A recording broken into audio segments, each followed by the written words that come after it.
Imagine that this folder is a dimensional plane. Now, assuming that it is no height and no depth, what would this mean? It would mean that it's a one-dimensional world.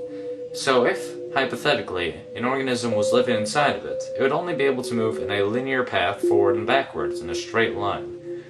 Now, if we go to the second dimension, we have two dimensions. We have width and we have length. So hypothetically, if an organism lived inside of here, then it would be able to move up, down, left, right, and anywhere else in between. And a two-dimensional world is comprised of an infinite series of one-dimensional worlds stacked upon each other. Just as our three-dimensional world, which has depth and length and height, is comprised of an infinite series of two-dimensional worlds. So, now that I have stacked many folders upon each other, we have three dimensions. We have depth, we have length, and we have width. Now what happens if you keep going on from here on out? We would have a four-dimensional world, but what exactly is a fourth dimension? In order to understand this, we need to understand how dimensions are perceived. We live in the three-dimensional world, but despite that, we actually view things to be two-dimensionally. Take a perfect sphere, for example. If you're looking at a sphere, it looks just like a regular two-dimensional circle.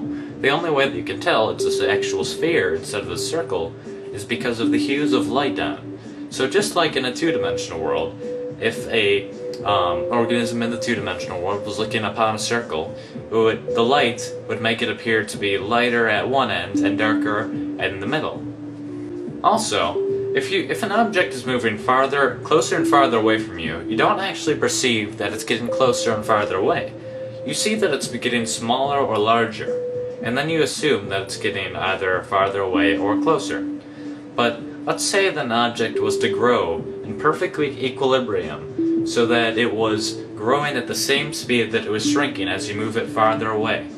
Then you would not be able to tell, without any lights or if there were details on the object, that it's moving or growing at all. You may have assumed that since we perceive things to be in two dimensions, that a two-dimensional organism would see in one dimension. So, as we're watching this rubber band expand as it moves farther away from this little organism in the two-dimensional world, it does not actually perceive anything is happening to it because it's growing at the same speed that it's moving farther away. But since we can actually see it from the three-dimensional world and perceive things to be in two dimensions, we can see things for how they actually are. The reason that the two-dimensional organism doesn't see things the way they really are is because the two-dimensional organism sees things in one dimension, just how we, three-dimensional creatures, see things in two dimensions. So in a way, we don't really see our world the way it truly is.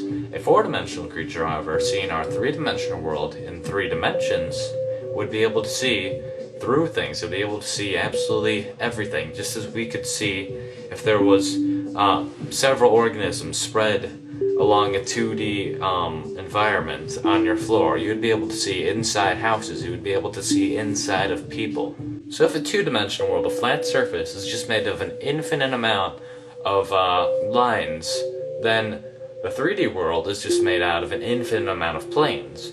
So the 4D world, logically, is made out of an infinite amount of 3D objects. Though they're not just put together like you would like building blocks. That's not how the 4D world is. That would just be 3D again. So in order to understand this, we need to understand the logical progression of mathematics in our world. Imagine that this connects piece represents the first dimension. It's simply a straight line, which is basically what the first dimension looks like. And if you add 3 more of these straight lines and connect them so that adjacent sides are perpendicular and opposite sides are parallel, then you have the basic shape of the second dimension. You have a square. Now if you keep going from here, and you add it so that there's a total of 4 squares, and all adjacent sides are perpendicular, and all opposite sides are parallel, then you end up with, obviously, a cube. So, if you tried to keep going from here, and you would have a 4-dimensional basic shape, you would have what's called a tesseract. Now, I cannot show you a tesseract, but you need to understand that it's basically 4 cubes that are within each other that have all adjacent sides perpendicular and all opposite sides parallel. Yet there are 4 lines connecting to each vertex. So a tesseract would look somewhat like this picture. Now that's not exactly what it looks like, because this is a 2-dimensional depiction, and obviously not all of the lines are straight. So I cannot show you what a tesseract actually looks like, because we cannot perceive things in the 3rd dimension.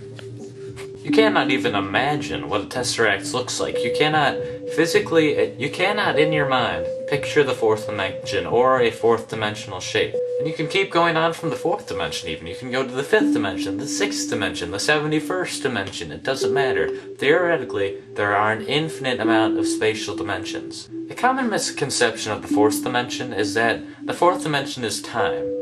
Now, while some argue that by going forward and backwards in time, if you move forward the same distance and backwards the same, then you would end up in the same place you started, just like in the 4th dimension. And while that may seem logical, if you think about it, it really doesn't make sense.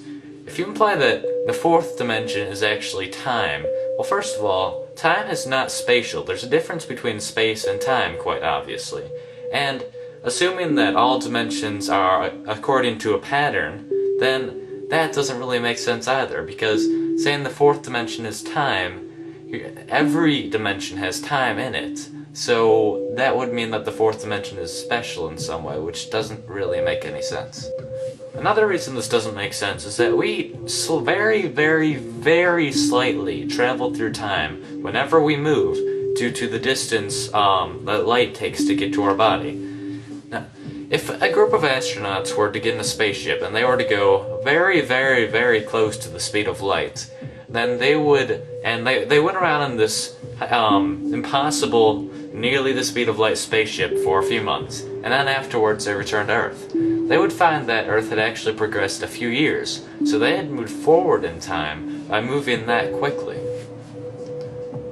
Another interesting concept involving the 4th dimension is that many physicists and even mathematicians may say that the dimensions are very, very slightly curved, because if you really think about it, nothing can be truly, absolutely infinite. So imagine that the 1st dimension, the line, is just very, very slightly curved, so that after a very long time, it will end up creating a circle. So, as suggested by many physicists, if you keep going in the same direction, then you will end up where you started after a very, very long amount of time, obviously. And the same thing would happen to the 2nd dimension. If it's just a square, and then you extend it very, very slightly in a curve, then it will eventually make a sphere, and the same thing happens in our dimension, except it will form a very, very slightly curved 3rd dimension, which will form a 4-dimensional universe, basically. So what this kind of means is that our 3-dimensional world is within a 4-dimensional world, and the 4-dimensional world is within a 5th-dimensional world, and so on. Now, I did say that nothing can be truly infinite, but if this is true, and a dimension is really within another dimension, within another dimension, within another dimension, then I'm implying that there's an infinite amount of dimensions, which is the only problem I really have with this theory. I'm not sure if it ever stops, or if infinity is really even possible. We don't know that. Thanks for watching my video, and I hope this gave you a better idea of what the 4th dimension is.